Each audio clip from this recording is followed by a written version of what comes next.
ধবলির ডাক জঙ্গলের ভেতর শিউলির কানে পৌঁছায়। আরে এই তো আমার ধবলির আওয়াজ। কোনো বিপদ হলো নাকি? আরে ঈশ্বর, আরে ঈশ্বর!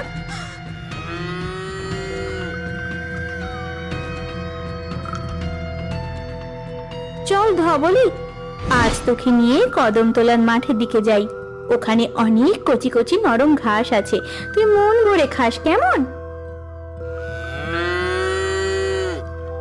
এই কথা বলে শিউলি ওর ধবলি গরুকে নিয়ে কদমতলার মাঠের দিকে হেঁটে যায়। আজ তুই এত ধীরে হাঁটছিস কেন রে ধবলি? তুই কি ভয় পাচ্ছিস? আরে চল চল, তোর কোনো ভয় নেই, ওখানে কোনো বাঘ সিংহ আসে না। আরো কত গরু ওখানে ঘাস খায়, তুই তো আগে কতবার গিয়েছিস, কোনোদিনও তো কিছু হয়নি।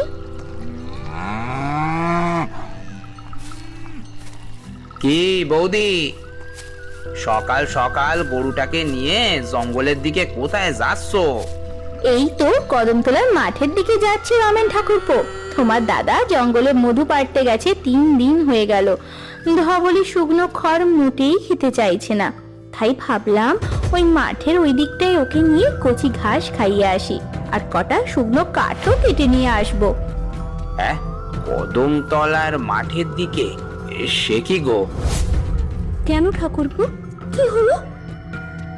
না না, কদমতলার মাঠের দিকে একেবারে যেও না বৌদি। ওদিকে ওদিকে 2 দিন হলো একটা একটা ভয়ানক কোনো জন্তু বেরিয়েছে।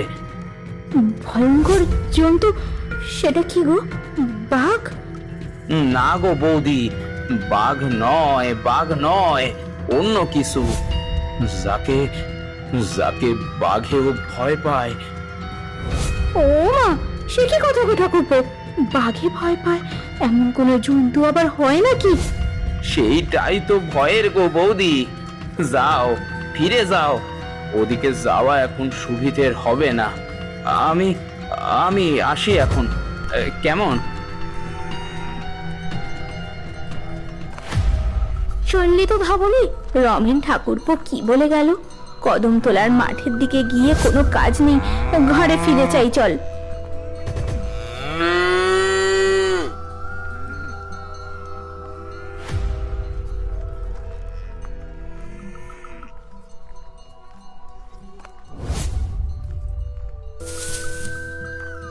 নে ধবলি, আজ এই শুকনো খড়গুলোই খা, বিপদ কাটলে তোকে তারপর কচি কচি ঘাস খাওয়াতে নিয়ে যাব।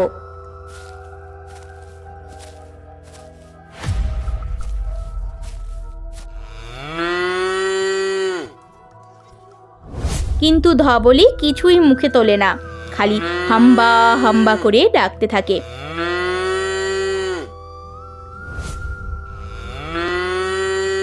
ধবলের ডাক শুনে শিউলি আবার গোয়াল ঘরে আসে। এ কি, তুই তো কিছুই দাঁতে কাটলি না?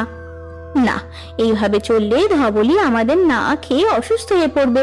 ওকে নিয়ে কদমতলার মাঠের পাশে যেতেই হবে, একমাত্র ওখানেই যে পছন্দের কচি কচি ঘাস আছে।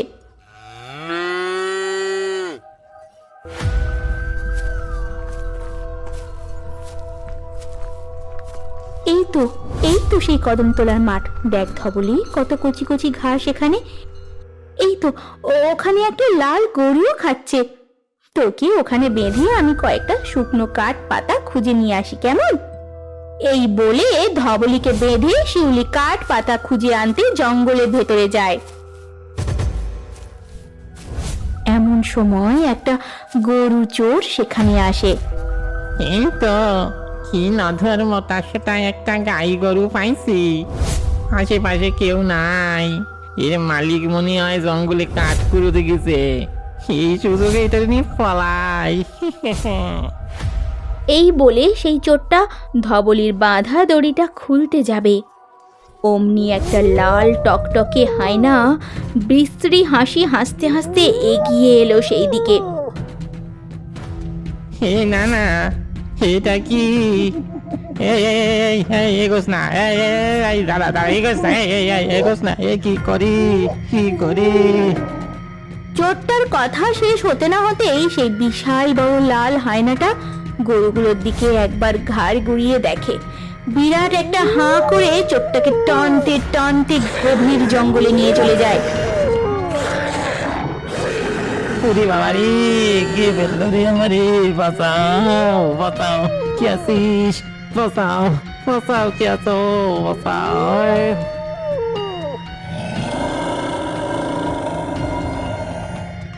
এইদিকে এইসব দেখে লাল গরু দড়ি ছিঁড়ে পালায়, আর বেচারি ধবলি ভয়ে চেঁচাতে থাকে। ধবলির ডাক জঙ্গলের ভেতর শিউলির কানে পৌঁছায়।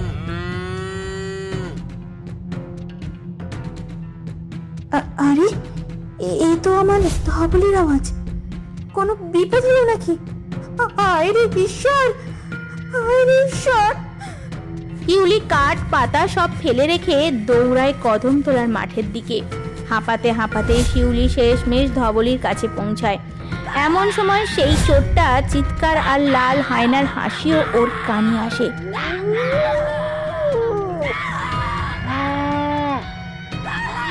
আরে বাপরে, এটা বুঝি সেই ভয়ঙ্কর জন্তুর ডাক। ধবলিকে নিয়ে এখন ভালো ভালো বাড়ি পৌঁছাতে পারলে হয়। ঠাকুর ঠাকুর, রক্ষে করো ঠাকুর, রক্ষে করো রঘুবীর।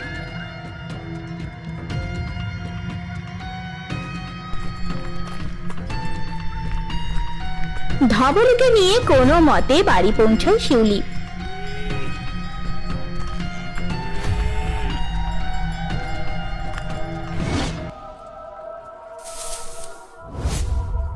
ধবলি মা, সাবধানে থাকিস। এই খড় কটা খা, আমি ঘরে যাচ্ছি, ঢের কাজ বাকি মা।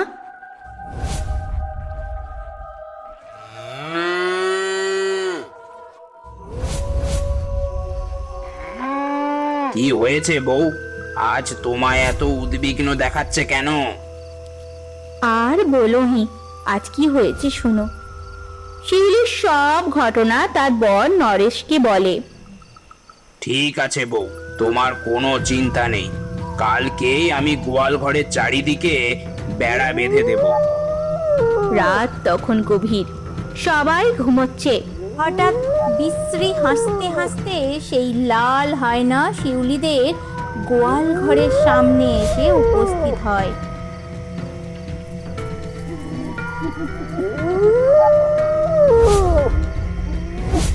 সেই হাসির শব্দ শুনে নরেশ ঘুম থেকে উঠে বাইরে বেরিয়ে এসে দেখে সেই লাল হায়না কামড় বসিয়েছে ধবলির পায়ে। এই যা যা, উঠ উঠ।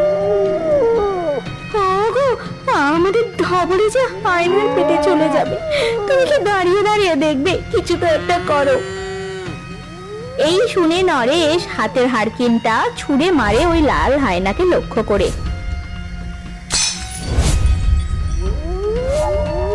লাল হায়নাটা ডাকতে ডাকতে পালায়, কিন্তু সঙ্গে সঙ্গে ধবলির সারা শরীর পরিবর্তন হয়ে গিয়ে একটা বিশাল গো-ভূতের রূপ নেয় ধবলি।